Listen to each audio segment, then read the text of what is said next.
Cristiano Ronaldo a quitté Doha et le Qatar. L'attaquant portugais dans une période très pénible à vivre. Il y a sans aucun doute une rupture profonde avec sa sélection ou les dirigeants de cette sélection portugaise. La cause, son traitement tout au long de ce mondial 2022. Quand on sait que c'était sa dernière de toucher la Coupe du Monde, le voir relégué sur le banc a été plus qu'un supplice pour lui. Se sentant trahi et fatigué de tant de mois de polémique avec en prime, sa situation chaotique avec Erik ten Hag à Manchester United, Cristiano Ronaldo semble décidé à prendre ses distances.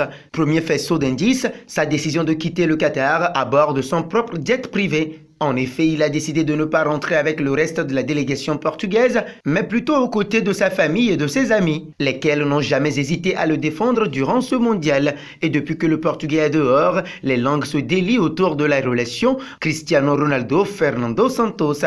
Après sa compagne Georgina Rodriguez, Cristiano Ronaldo a vu l'un de ses proches relais dans la presse, le journaliste espagnol Edu Aguiar, qui n'a jamais caché sa connivence avec CR7, monté au créneau hier soir. Dans l'émission El Chiringuito, Aguiar dénonce une trahison de Fernando Santos envers Cristiano Ronaldo, assurant que, sans le soutien solide de CR7, Santos ne serait plus le sélectionneur du Portugal depuis longtemps. Aguiar n'hésite donc pas à pointer du doigt la lâcheté d'un sélectionneur qui n'a pas hésité à lâcher sa légende, malgré tout le soutien qu'il lui a apporté durant ces dernières années. En sus, CR7 a publiquement avoué comment il tenait à cette compétition. Sur son compte Instagram, l'ancienne légende du Real Madrid a publié un long message pour revenir sur cette désillusion et sur les nombreuses polémiques qui ont animé son mondial.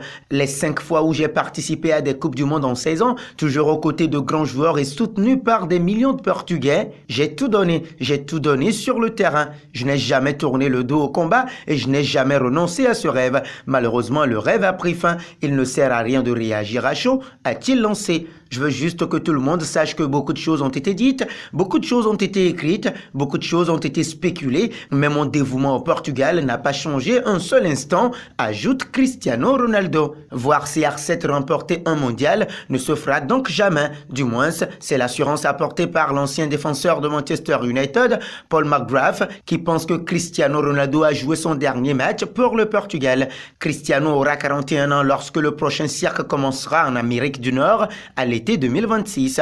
Il ne jouera plus à ce moment-là. Cristiano va certainement partir si Santos reste en tant qu'entraîneur. Je dirais que la relation entre les deux est irrémédiablement brisée, assure-t-il. Dans leurs rêves les plus fous, les fans de Cristiano Ronaldo verraient bien leur joueur préféré continuer d'exceller au plus haut niveau pour, en 2006, aller encore chercher ce trophée pour la 6e fois de son énorme carrière.